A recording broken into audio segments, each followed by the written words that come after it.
Allez. Du coup, moi j'ai une question à vous poser à tous les deux. Vous avez tous les deux vécu une expérience chamanique, voilà, différente. Ouais. Donc dans un premier temps, je voudrais que vous nous la racontiez à votre façon. Et après, derrière, viendra une jolie petite question. Qui commence? Mathias, tu commences? Allez, je commence alors. Alors, expérience chamanique. Bah, celle qui est ouais, la plus... Alors, ce qu'on appelle chaman, parce que, encore une fois, moi, les chamans que j'ai vus ne s'appellent pas chamans. Ils s'appellent curanderos, c'est en Amérique du Sud, donc c'est guérisseurs, c'est pas... Alors, par contre, ils comprennent parfaitement ce que nous, on met là-dedans. Donc, l'expérience, c'était avec l'ayahuasca, en Amazonie, chez les Shipibo. Et donc, j'étais resté plus d'un mois, si je me souviens bien. Et donc, on avait fait plusieurs cérémonies avec toute une famille de chamans. Il y avait la mère, en fait, la grand-mère, parce qu'elle était assez âgée, le fils et le petit-fils. Il y a 3 générations de chamans. Et donc, on buvait l'ayahuasca, qui est une plante assez puissante et qui fait, en fait, avoir des visions. Là, vraiment, je résume, parce que ça serait long parce qu'en fait, c'est 2 plantes, la chacruna aussi. Et donc, ces plantes permettent en fait de modifier complètement l'état de conscience. Et c'est là où on devient disponible à ce qu'il se passe quelque chose. Donc, les Shipibo, eux, leur vision de la chose, c'est que quand on invite la plante, elle va nous permettre en fait de voyager dans ce monde un peu nouveau, bizarre, cet entre-deux-mondes. Donc la modification de conscience permet d'atteindre. Et puis de là, on va pouvoir... en fait, c'est se dépouiller. L'idée, c'est ça, de ce que je m'en souviens, c'était la plante nous permet d'aller se dépouiller de blessures, de choses qui nous encombrent et qui nous empêchent d'être complètement soi, d'être complètement libre d'être soi. En fait, c'est comme ça que je l'ai un peu enregistré. Donc, le chamanisme, comme on l'appelle ici, parce que c'est vraiment un terme occidental, c'était un peu ça, c'est-à-dire c'est modifier l'état de conscience pour s'enlever des choses qui sont en trop. Voilà. Et donc concrètement, c'était faire des cérémonies, je ne sais plus le rythme, je crois que c'était tous les 2 ou 3 jours. Il y avait une grande maison commune, ça se faisait le soir, dans le noir. On buvait et puis on partait très loin. Et les chamans, eux, ils chantent. Ils chantent et quand ils sentent ou qu'ils voient, dans le noir, je ne sais pas trop comment ils font, mais quand ils voyaient quelqu'un était dans un moment un peu compliqué, parce que quand on est dans ces états-là, parfois, on a l'impression qu'on a toute notre noirceur, des choses très très dures qui remontent. Et c'est des moments un peu compliqués, eux, ils se levaient, ils venaient vers nous. Et là, en posant les mains, en faisant des choses, ils nous soulageaient. C'était vraiment assez impressionnant. Voilà, en général, on finissait par vomir. On avait tous une espèce de petit saut. Et après, alors, c'était une libération incroyable. Comme si on avait vomi notre noirceur, quoi. Ou ce truc qui nous... Donc, c'est vraiment une approche très, très physique. C'est très violent, il y a une ivresse assez forte. Alors, ça peut être très violent ou très, très beau. Ça alterne. Et ça dure pendant quand même plusieurs heures à chaque fois. Donc, à peu près jusqu'au petit matin, en fait. Donc, ça peut être des voyages assez longs. Donc, ça, c'était les expériences dites chamaniques.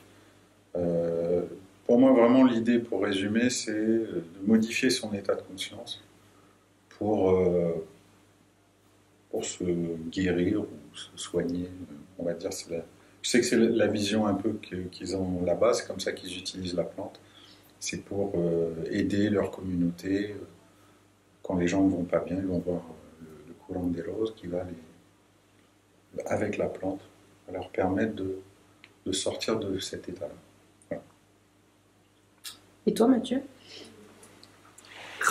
Redis la question, s'il te plaît. Que tu nous racontes ton expérience chamanique. D'accord.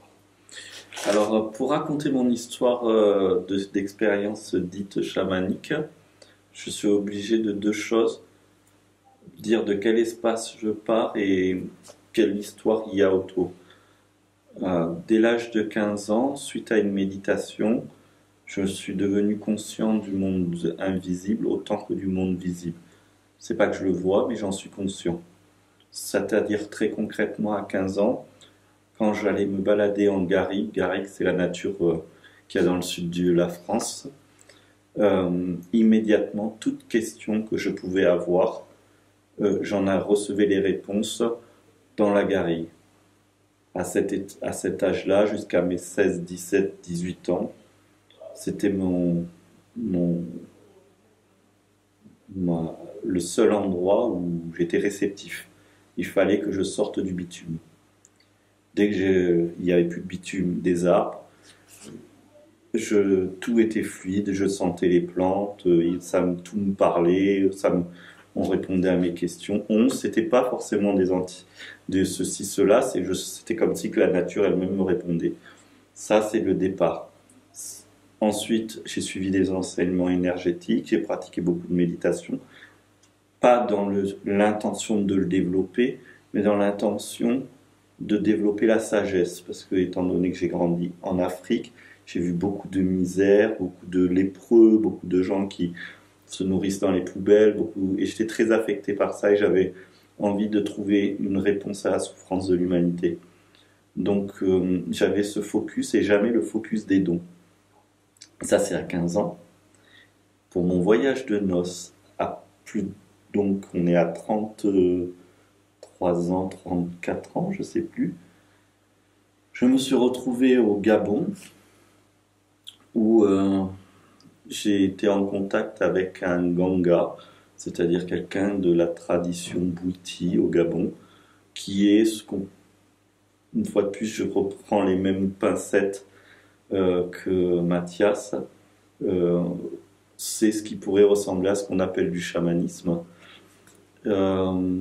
art traditionnel pygmée pour le coup, où l'initiation se fait automatiquement avec la consommation du bois sacré appelé iboga, qui est le cousin africain de l'ayahuasca, quand disent beaucoup de gens qui ont comparé les deux.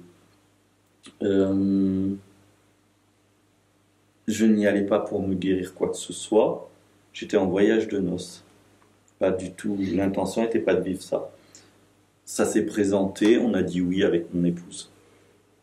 Donc la base de l'initiation était de devenir initié, c'est-à-dire de connaître son nom d'initié en langue traditionnelle secrète Bwiti. Bon, moi je suis né en France, j'ai vécu en Côte d'Ivoire un peu, mais rien à voir avec le Gabon, le Bwiti, tout ça. Donc je me suis dit, pour le coup, si je reviens avec un nom dit Bwiti, et c'est ce qui s'est passé. Bon, le rituel complet était de 3 jours de nuit, une journée où on est parti. Alors je sais plus le début de la journée. Non, une journée où on était enfermé dans une pièce la pièce des génies, où on a attendu que le temps passe. Il fallait pas qu'on sorte, il fallait rien qu'on fasse.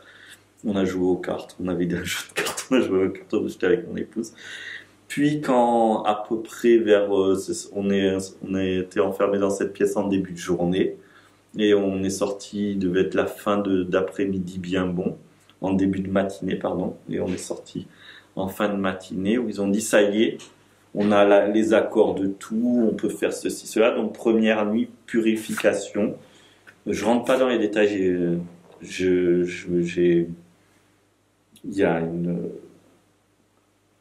on s'engage à ne pas dire les détails, c'est ça que je veux dire.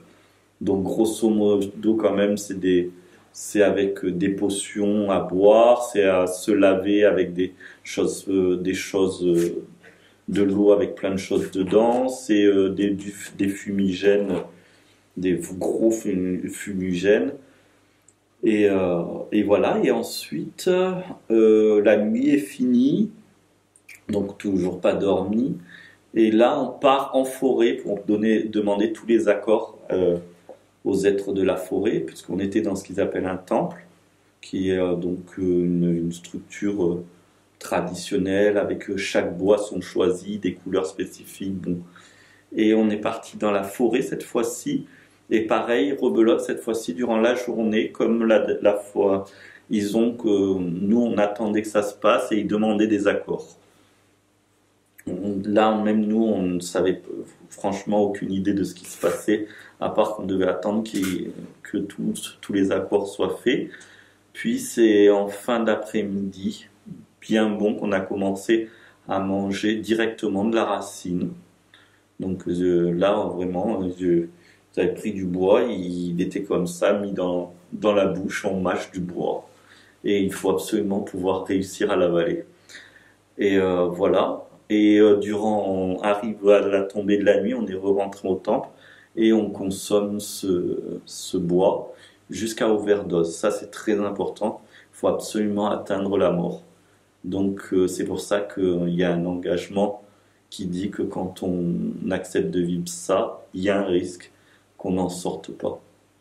Donc, du coup, pendant cette nuit-là, il y a plusieurs autres gangas, des initiés à cette tradition, et puis ceux qui se font initier, en l'occurrence mon épouse et moi. Et chacun, on va à la recherche de son, ils appellent ça rechercher son bouti ou son non-bouti. Je rentrerai pas dans les détails, mais effectivement, j'ai fini par le trouver. Effectivement, c'est assez incroyable parce que quand je l'ai reçu, c'était très clair. Le sens, la terminologie m'avait été traduit en français. Et quand je l'ai annoncé, quand je suis revenu c'est-à-dire que j'arrivais à pouvoir de nouveau bouger et parler, et que j'ai sorti ce nom, et que j'ai dit le sens, et tout le monde s'est exclamé, puisque effectivement c'était le bon nom avec la bonne traduction. J'étais tout aussi étonné qu'eux d'ailleurs. Voilà. Alors, je sais pas, pour moi, ça a permis que, comme j'étais déjà dans un chemin, que je n'attendais pas une guérison ou quoi que ce soit,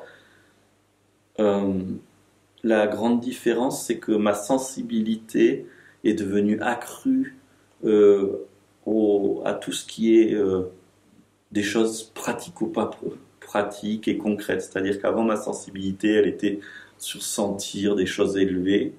Là, ma sensibilité, elle était, puisque l'initiation de base permet que toute personne qui te ment, tu le sais. Donc à partir de là, si on me ment, au mieux, dans les 48 heures, je le sais.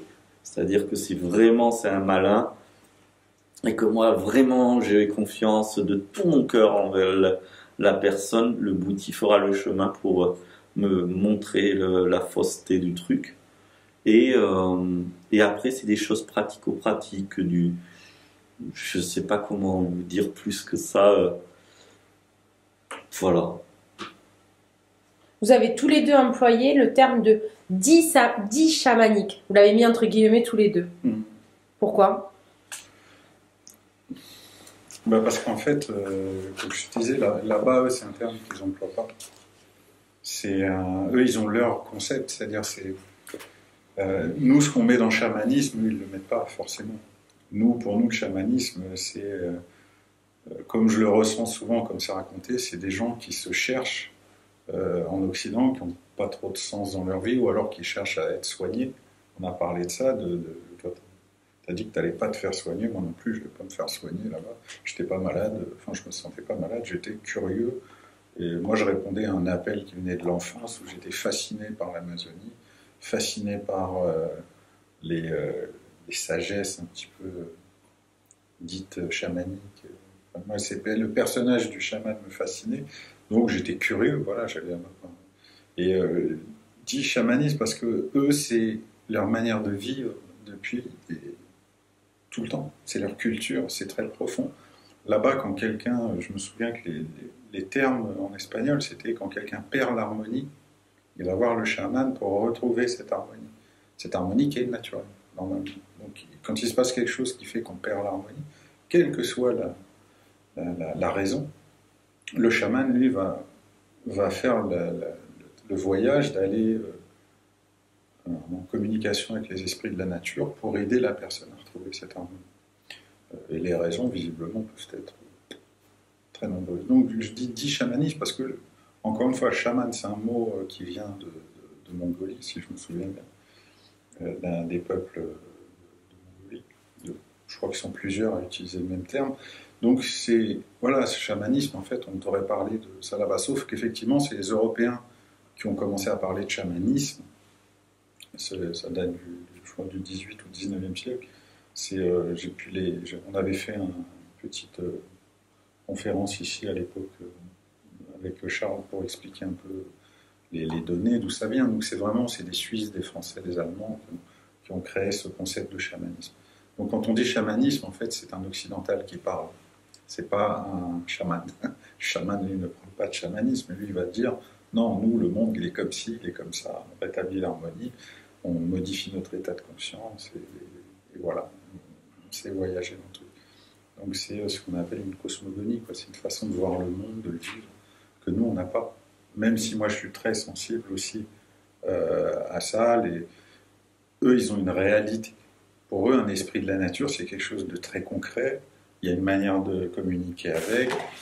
Nous, même si on a développé cette sensibilité qu'on sait faire, c'est pas dans notre culture.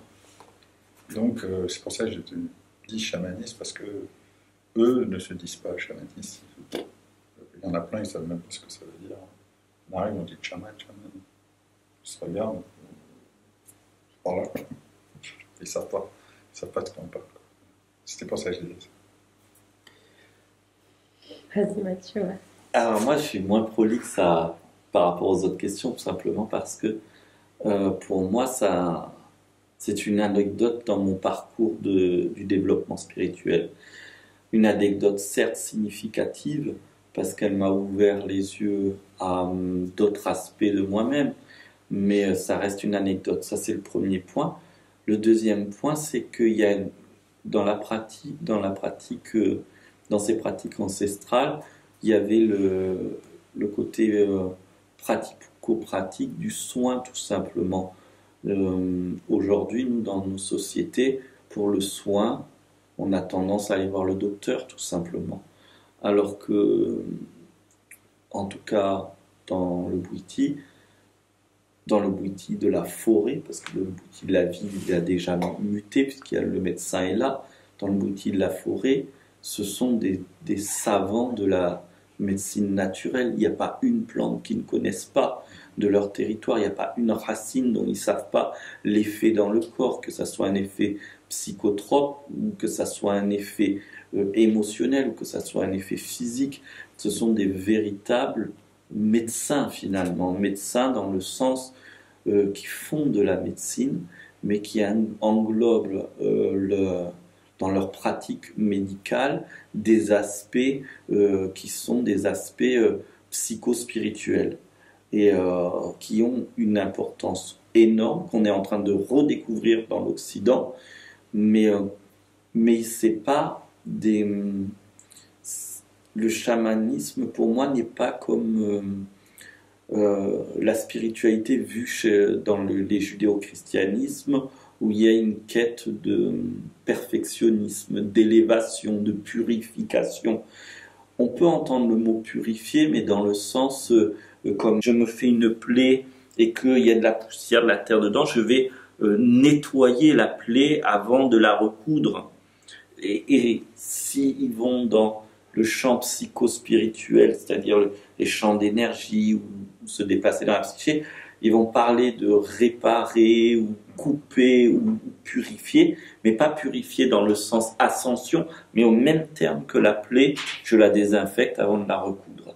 Donc c'est ça où tout d'un coup ils vont utiliser peut-être un objet, ils vont faire comme ça, ah ça y est c'est purifié, maintenant tac tac tac je le referme.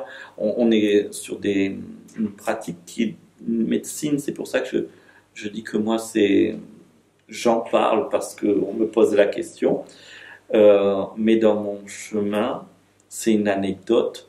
Pourquoi ? Parce que j'ai choisi de ne pas aller dans ni le thérapeutique, ni le dit médecine dans le sens très très large du terme. C'est mon choix, je me positionne dans le pédagogique enseignement. Il y a des gens très compétents sur le côté médecine thérapeutique, mais c'est pas ma tasse de thé. Et c'est important. Et c'est important parce qu'il y a énormément de confusion, énormément comment dire, cette confusion provoque une naïveté et une dangerosité à mes yeux j'avais lu des articles magnifiques de gens qui partent en Amazonie ou en Afrique ou ailleurs, qui vont à la rencontre de vrais super génial médecins, donc des chamans ou des gangas ou des medicine man ou des ayahuasca, je sais pas comment on le dit, peu importe, qui sont bien, mais ils attendent d'eux quelque chose qui ne fait pas partie de leur monde. Et donc du coup, il y a un choc de culture, il y a parfois même des abus, parce qu'il y a une historicité entre le monde occidental et les autres peuples de la Terre qui ont été dominés pendant un certain temps, qui se jouent. Et donc il y a une dangerosité, je trouve, à tous les niveaux. Dangerosité de l'individu naïf occidental qui va aller là-bas et qui peut se retrouver avec 10 000 euros en moins dans les poches s'il n'a pas été violé au milieu, pour des raisons strictement de guérison, bien sûr, pas parce qu'il y avait une forte poitrine et des jolis yeux. C'est ironique, hein, bien sûr. Et une dangerosité à l'inverse, c'est-à-dire que la personne, tout d'un coup, va se sortir de qui est là où, justement, c'est quelqu'un qui a tout son sens, tout son rôle, toute sa raison d'être et son immense nécessité, va se sortir, c'est s'extraire de son environnement et va se retrouver confronté avec des choses qui ne sont pas de son monde et qui va pas pouvoir, et qui va chercher à régler avec un bagage qui n'appartient pas à ce monde et qui va lui créer du tort aussi. Donc c'est pour ça que moi je suis méfiant là-dessus. Mes dernières expériences où j'ai mis les mains dans ce monde-là n'ont fait que confirmer ce que je dis là, c'est-à-dire attention, vous avez besoin de guérir de quelque chose, mais allez-y, bienvenue. Vous voulez vous développer spirituellement, accroître je sais pas quoi, vous pouvez y aller, mais restez vigilant parce que ce n'est pas ce domaine de compétence. C'est apprendre les plantes, oui, apprendre à guérir, oui, apprendre à comprendre comment fonctionne la santé et la maladie, oui. Ensuite, on en discute, hein, je suis en contact avec mon père Bouiti, et une fois qu'il s'est connecté à Internet parce qu'on lui a offert un ordinateur pour le faire et tout ça, après quelques discussions avec des gens du monde spirituel, des réseaux Facebook et tout ça, il a dit « Mais c'est quoi ce monde de fou ?» Je dis « Bienvenue dans le Wouhou New Age. » C'est parce que chez lui, ça ne fonctionne pas comme ça. Chez lui, les choses sont simples. D'abord, chez lui, le simple fait même qu'il passe la porte, tout le monde le respecte. Il n'a même pas ouvert la bouche, que tout le monde, il est à la fois autant respecté que craint. En fait, il n'y a pas de discussion. S'il dit t'es malade, je vais te guérir, on ne négocie pas sa parole dans son monde à lui, par exemple. Et les choses sont... Et c'est pas fait avec malveillance. C'est pas un respect de dominant-dominé de façon vicieuse. C'est un respect il y a un sachant et quelqu'un qui ne sait pas. Donc, on n'est pas dans les mêmes réalités.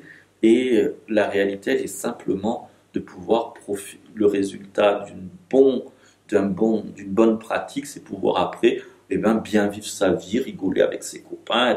C'est pas se transformer, c'est pas développer des dons, c'est pas améliorer. D'ailleurs, 99% dans ces traditions qui découvrent, qui sont potentiellement ou qui vont être appelés par un chaman ou un ganga, ou là, le vivent comme étant une malédiction pour eux. Donc nous, mais c'est-à-dire que tu vas être dépossédé d'une partie de ta vie pour être au service de l'autre et que tu seras l'intermédiaire d'autre chose que toi. Voilà. Je crois que j'ai à peu près tout dit. Mais vas-y, Mathias, si t'as autre chose. Non, moi je voyais ça, ta question, comme étant,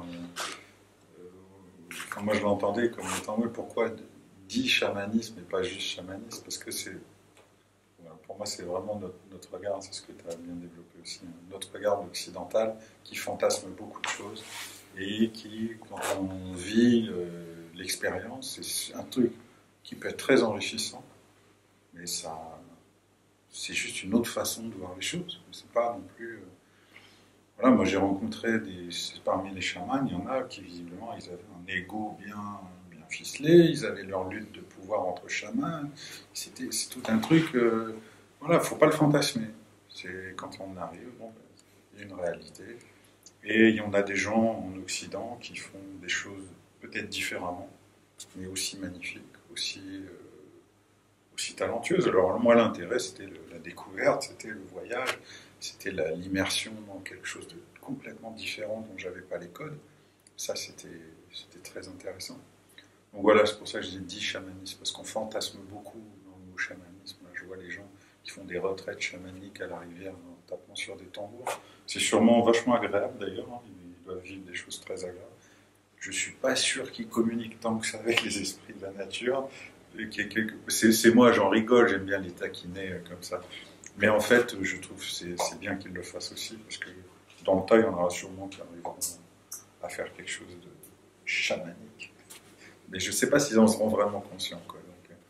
Donc, voilà, j'ai souvent ce regard-là un peu taquin avec les Occidentaux qui expérimentent le chamanisme ici. Ben merci, messieurs.